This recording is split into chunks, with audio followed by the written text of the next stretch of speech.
मन न मरी माया न मरी, मरी मर जाए शरीर। कामनाएं इच्छाएं नहीं मरती हैं, माया का बंधन नहीं टूटता। अब मरते दम तक आदमी को दुनिया की माया, माया की बाजार में माया के लिए रोते चला गया।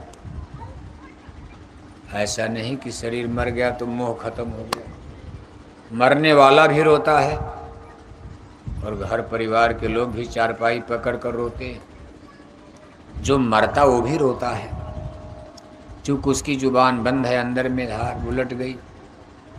हम आप उसको देख नहीं पाते और बाकी जो लोग हैं अपने दादा के लिए रो रहे, दादा मर रहे हैं। और दादा भी मरते समय नाती पोता बेटा बेटी के लिए रो रहे हैं। हाय मेरी बीवी, हाय मेरे बच्चे, हाय मेरी जमीन, हाय मेरा बगीचा, हाय मेरी कोठी, हाय मेरी हवेली, मर मर करके बनाया था और आज 1 मिनट में सब छूट। कुछ तो जाएगा नहीं। आज 100 रुपए का नोट आपका कहीं गिर जाए तो रात भर आपको नींद नहीं आएगी। मेरा 100 रुपये कहाँ चला गया।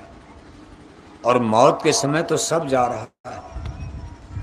जितना आपने बनाया है धन धाम, 1 मिनट के अंदर माया सब निचोड़ रही है, खींच रही है, ले रही वापस, और आपको नंगा करके खाली हाथ वापस भेज दिया गया। उसके बाद आप अपने हिंदू समाज में देखते हो, तमाम प्रकार के किसी के मरने के बाद अपने हिंदू समाज में, चूंकि सब लोग हिंदू बैठे हो, आज हमारी सत्संग सभा में कोई मुसलमान भाई, कोई सिख और ईसाई तो है नहीं, सब लोग हिंदूज में। हिंदू का मतलब रामायण गीता वेद भागवत शास्त्र पुराण, गंगा जमुना तीरथ मूरत रामायण गीता, इसको मानने वाले पूजने वाले बैठे हो सब लोग इसी तरह। आपका रिलीजियस सिस्टम हिंदूज में, हिंदू धर्म का पूजा पाठ प्रकृति आपका, मंदिर देवालय शिवालय यही सब तो करते हो आप। अब चाहे जैसे भी करते हो कुछ तो करते हो आप। अब भले मछली खाते लेकिन रामायण तो पढ़ते हो, इसलिए मछली खाकर रामायण छूना नहीं चाहिए। पिछले जमाने में लोग नहा धोकर रामायण को छूते थे और आज देखो जमाना बदल गया, लोग मछली खाकर ही रामायण पढ़ रहे हैं, शराब पी करके जाके अखंड रामायण करते हैं। अब ये डबल पाप लगता है। शराब पीकर गांजा पीकर मछली अंडा खाकर रामायण को छूने में पाप लगता है। एक तो मछली अंडा खाकर पाप कर रहे हो, दूसरे आपने रामायण को अशुद्ध कर दिया। ऐसे लोगों को डबल दोष पाप लगता, सजा मिलेगी। मंदिर में गए मछली खा करके भगवान राम की मूर्ति पर माला चढ़ा दिया, अशुद्ध कर दिया। मंदिर में जाने की बुराई नहीं है, लेकिन मछली खाकर भगवान राम की मूर्ति को छूना पाप है। आप अशुद्ध हो गए, भगवान को भी नापाक करके अशुद्ध कर दिया। ये धर्म का स्वरूप नहीं, इसको सनातन धर्म नहीं कहते। मछली खाना सनातन धर्म नहीं है, गांजा पीना सनातन धर्म नहीं है, अंडा खाना सनातन धर्म। धर्म का फंडामेंटल प्रिंसिपल है सत्य हिंसा परमो धर्म। वेदों का मत है सत्य हिंसा परमो धर्म। यही बात रामायण में लिखी गई, रिपीट की गई। परम धर्म सुर विदित हिंसा, पर निंदा समघ्न गिरीशा, पर हित सरिस धर्म नहीं भाई, पर पीड़ा सम नहीं अधमाई, धर्म न दूसर सत्य समाना। सत्य और अहिंसा को धर्म का मूल सिद्धांत थियरी माना जाता। ये मछली अंडा मांस शराब हिंसा हत्या तो धर्म का विरोध। जब ये चीज होने लगेगी समझो धर्म का विरोध। और जब जब समाज में ये चीज आई है, हमारे ऋषि मुनियों ने इसका विरोध किया है। और आज से नहीं, सतयुग में तो खैर कोई मांस नहीं खाता था। रामायण में लिखा कि सतयुग सब जोगी विज्ञानी, कर हर ध्यान तरह भव प्राणी, 17,23,000 बरस सतयुग की उम्र है। कलयुग की आई तो 4,32,000 बरस है। सबसे ज्यादा एज लाइफ उम्र सतयुग की है, 17,23,000 बरस। इतने दिन तक धरती पर जब सतयुग रहता है तो पूरी पृथ्वी पर कोई मनुष्य मांस नहीं खा सकता। ऐसा नहीं कि उनके लिए कोई कानून बनाया जाएगा या सत्संग सुनाया जाएगा। आज तो आपको इतना सुनाया जा रहा तब भी नहीं छोड़ रहे हो। सतयुग में लोगों की वृत्ति अपने आप बदल जाती, उसी का नाम सतयुग है। लोगों को हिंसा हत्या से घृणा अपने आप हो स्वतः, और सब लोग सतोगुणी भाव में बरतते हैं। उस समय सत्य वृत्ति, सबके अंदर सत्य है। झूठ नाम की, फरेब नाम की कोई निंदा चुगली रगड़ा झगड़ा कुछ नहीं। इस टाइम पीरियड को, कालखंड को सतयुग कहा गया। और ये बार बार रिपीट करता है। जैसे आप देखते हो जाड़ा के बाद गर्मी, बरसात, दिन के बाद रात, रात के बाद दिन, सुबह के बाद शाम, ऐसे युग और काल भी रिपीट, गोल चक्कर में रिपीट करता। सतयुग के बाद त्रेता, द्वापर, कलयुग। कलयुग जाएगा तो फिर सतयुग आएगा, कोई पांचवा युग नहीं। फिर धरती पर सतयुग आएगा घूमकर, और जब सतयुग आएगा तो फिर लोगों की वृत्ति बदल जाएगी। लेकिन जब कलयुग लगता है तो कलयुग के जीवों के लिए गोस्वामी महाराज ने रामायण में लिखा, तन पोषक निंदक अभिमानी। कलयुग के जीवों का स्वभाव ही विचित्र हो जाता। ये शरीर का भरण पोषण करने में ही ध्यान देते हैं। रोटी, कपड़ा, मकान, धन दौलत कमाओ, खाओ, मौज उड़ाओ। ये शाकाहारी मांसाहारी कुछ नहीं देखते। भक्षा भक्ष सब खाते। जो खाना चाहिए वो तो खाते, जो नहीं खाना चाहिए वो भी खाएंगे। पशु मारेंगे, पक्षी मारेंगे, मुर्गे मुर्गा, सब बकरी बकरा। कहा ये तन पोषक, शरीर का भरण पोषण। और ये निंदक होते। सबके स्वभाव संस्कार में निंदा भाव। सास बहू की निंदा, बहू अपनी बुढ़िया सास की निंदा। जहाँ बैठेगी बस वही चर्चा, वही उसकी रामायण है, वही उसका सत्संग है। बहू का मतलब सास की निंदा। और जहाँ बुढ़िया सास बैठेगी अपनी बहू की निंदा। जेठानी देवरानी की निंदा, देवरानी जेठानी की निंदा। ब्राह्मण हरिजन की निंदा, हरिजन ब्राह्मण की निंदा। ठाकुर यादव की निंदा, यादव ठाकुर की निंदा। कुशवाहा पटेल की निंदा, पटेल कुशवाहा की निंदा। हिंदू मुसलमान की निंदा, मुसलमान हिंदू की निंदा। निंदा करते करते ये लोग भगवान राम और कृष्ण की भी निंदा में लग जाएंगे। कलयुग का आदमी भगवान को भी नहीं छोड़ेगा। वो भगवान राम की भी निंदा करेंगे, उनका गुण नहीं देखेंगे कि भगवान राम 14 बरस जंगल में राजपाट छोड़कर ठोकर खाए। ये नहीं देखेंगे। भगवान राम में दोष देखेंगे, क्योंकि उनकी दृष्टि ही, मन ही, बुद्धि ही खराब हो गई दोष देखना। तन पोषक निंदक, उनको निंदा करनी, बड़ाई नहीं करनी। 2 बोतल दारू पी लिया, चौराहे पर खड़े होकर गांधी महात्मा को गाली देंगे। 2 बोतल शराब पी, उनके घर में कोई हैसियत नहीं है। सुबह बच्चों के लिए घर में सब्जी नहीं है, इसकी चिंता उनको नहीं है। दिन भर ठेला खींचेंगे, मजदूरी करेंगे, और जाकर चौराहे पर दारू पीकर शाम को बस खड़े होकर गांधी महात्मा को गाली, भगवान राम को गाली, भगवान कृष्ण को गाली, प्रधानमंत्री को गाली, मुख्यमंत्री को गाली। और उनको चुनाव लड़ा दिया जो तो प्रधानी नहीं जीत पाएंगे। लेकिन ये भाव लोगों में रहेगा, अहंकार इसको कहते। तन पोषक निंदक अभिमानी। कलयुग के जीवों का स्वभाव संस्कार सतयुग से बिल्कुल अलग। इनके अंदर तमोगुण का प्रभाव होगा। ये कलयुगी जीव, ये बुराई, सरकार परेशान, बुराई नहीं जाएगी। इनको स्कूल कॉलेज यूनिवर्सिटी में कितनों हिंदी अंग्रेजी पढ़ाई जाएगी, लेकिन इनके गंदे बुरे विचार जाने वाले क्या पढ़े लिखे लोग अच्छा काम कर रहे हैं? आप अपने गांव में देखो, गांव में मास्टर लोगों को देखो, वकील लोगों को देखो, गांव का नाश करवा दिया। पढ़े लिखे लोगों ने गांव का और सत्यानाश और झगड़ा मचवा दिया। इतना मुकदमा, इतना कचहरी, तो जब पढ़े लिखे लोग गांव में नहीं थे, इतना मुकदमा, इतना कचहरी, इतना रगड़ा झगड़ा गांव में होता था। लेकिन जब से गांव में इंटेलेक्चुअल लोग टीचर बन गए, ट्यूटर बन गए, मास्टर बन गए, प्रोफेसर बन गए, जज बन गए, बैरिस्टर बन गए, दरोगा बन गए, ये बन गए, पुलिस बन गए, अब सब आपस में रगड़ा झगड़ा, मुकदमा, कचहरी, छोटी छोटी बात को लेकर। जो काम अनपढ़ गवार लोग एक पंचायत में 1 घंटे में हल कर देते थे, आज पढ़े लिखे समाज में वही काम 10-10 साल अदालत में अटका नहीं फाइल पास हो रही। और गांव के अनपढ़ गवार लोग, चौधरी लोग, पढ़े लिखे नहीं थे, 1 घंटे में फैसला कर दिया, दोनों पक्ष खुश हो गया। आज पढ़ी लिखी अदालत, बड़े बड़े जज वही मुकदमा देख रहे हैं 10-10 साल, 20-20 साल।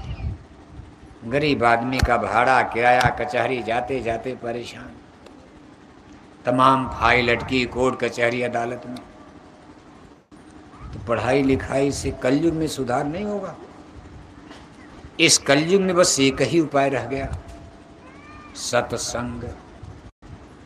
जब जब कलयुग आता, मनुष्यों के स्वभाव संस्कार में कुछ परिवर्तन, सुधार आएगा जब इनको सत्संग मिलेगा। 60 सुधरें सत्संगति पाई, सत्संग जल जो कोई पावे, मैल आई सब कट कट जावे।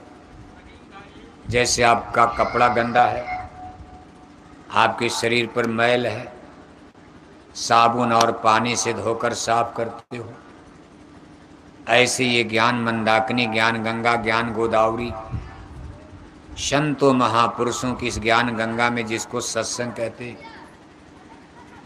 मज्जन फल पीखी तत्काला, काग होई पिक बको मराला। इस सत्संग रूपी ज्ञान गंगा में स्नान करने के बाद कौआ कोयल बगुला हंस बन जाएगा, रामायण में लिखा। सत्संग महिमा है अति भारी, पर कोई जीव मिले अधिकारी। ये बात हम आपको इसलिए बता रहे हैं, बिहार को सुधारने के लिए, सहसा राम को सुधारने के लिए, लोगों को बुराई से निकालने के लिए, दुराचार, पापाचार, भ्रष्टाचार से बचाने के लिए। हमारे देश को आज़ाद हुए, देखो 1947 में आज़ाद हुआ, आज सन 2026 चल रहा है, 2026, करीब करीब देश को आज़ाद हुए, यानी 79 बरस का समय गुजर गया।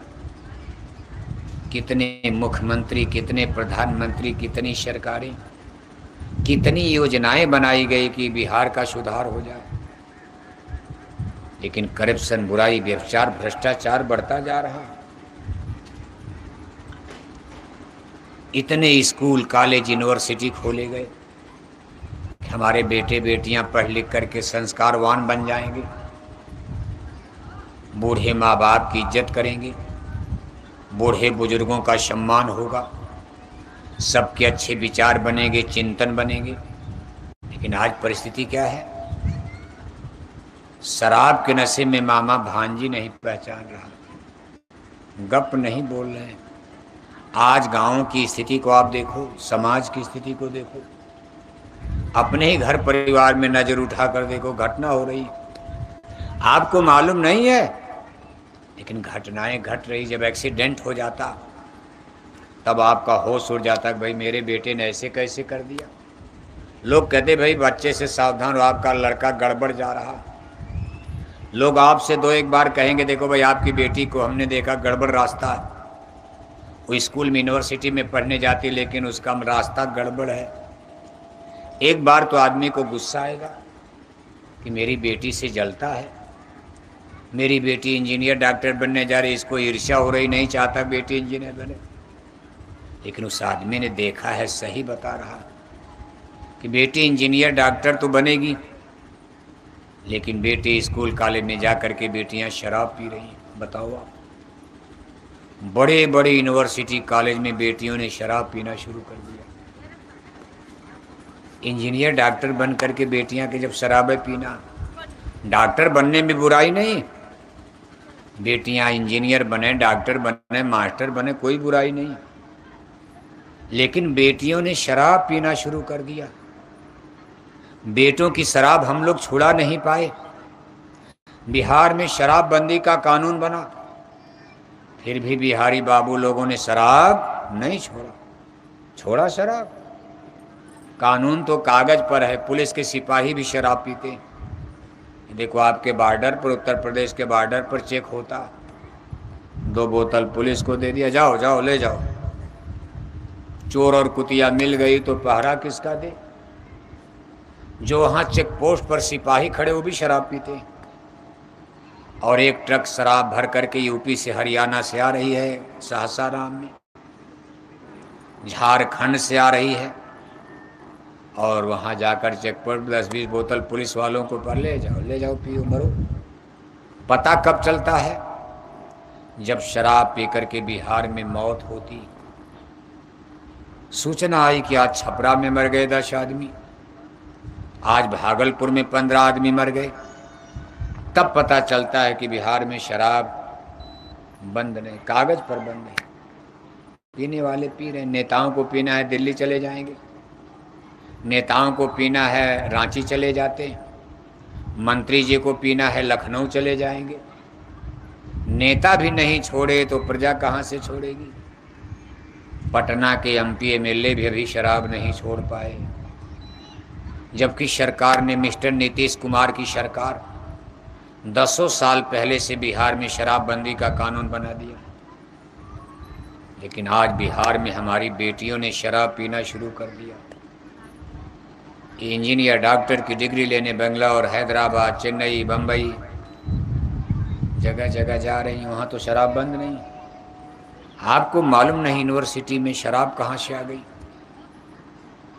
विद्या का सबसे बड़ा केंद्र है यूनिवर्सिटी, यूनिवर्सिटी में भी शराब चल रही है। बताओ आप, वहाँ के बड़े बड़े हॉस्टल, होटल, वार क्लब में 11-11 बजे रात तक हमारी बेटियां शराब पीती हैं और किसी के हाथ में हाथ डालकर नंगा नाच नाचती हैं।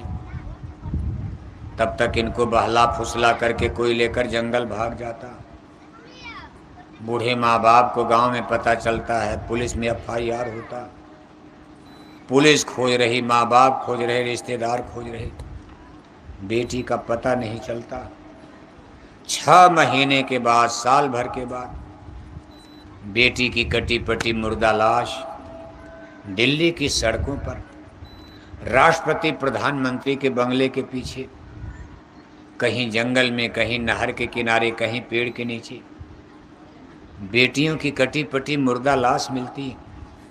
पेट फाड़ दिया, टांग तोड़ दिया, आंख निकाल दिया। ऐसी घटनाएं बराबर आप मोबाइल पर सुन रहे हो। आपने कभी इस पर विचार किया समाज कहाँ जा रहा? जबकि हम सब लोग अनपढ़ गवार नहीं है। आज सब लोग इंटेलेक्चुअल हो, ग्रेजुएट हो, पढ़े लिखे हो, लेकिन इस शिक्षा का मतलब क्या हुआ? इससे सिद्ध होता है कि सारे प्रयास, जब तक हमारे अंदर good idea, good behaviour, good thinking, अच्छी सोच, अच्छा चिंतन, अच्छा विचार नहीं जन्म लेगा। अंग्रेजी पढ़कर क्या करोगे जब दारू ही पीना है? फिजिक्स पढ़कर, केमिस्ट्री पढ़कर, जूलॉजी, बॉटनी पढ़कर, इंजीनियर डॉक्टर बनकर क्या करोगे जब शराब पीना है? पुलिस और दरोगा बनकर गांव की रक्षा कैसे कर पाओगे जब दारू पीकर टनाटन हो जाओगे? शराब पी करके पुलिस और दरोगा थाने में बैठे हैं और रात में जनता रो रही है, उस शराब के नशे में क्या रक्षा करेंगे? रक्षक भक्षक हो जाएंगे। शराब के नशे में अपनी शरीर नहीं संभाल पा रहे हैं, शराब के नशे में दरोगा साहब लड़खड़ा रहे हैं, शराब के नशे में पुलिस के सिपाही लड़खड़ा बंदूक उठा पाएंगे? तब तक तो चोर डाकू डाका डाल के आपको मारी डालेंगे, लूट ले जाएंगे जनता को। देश का दुर्भाग्य है।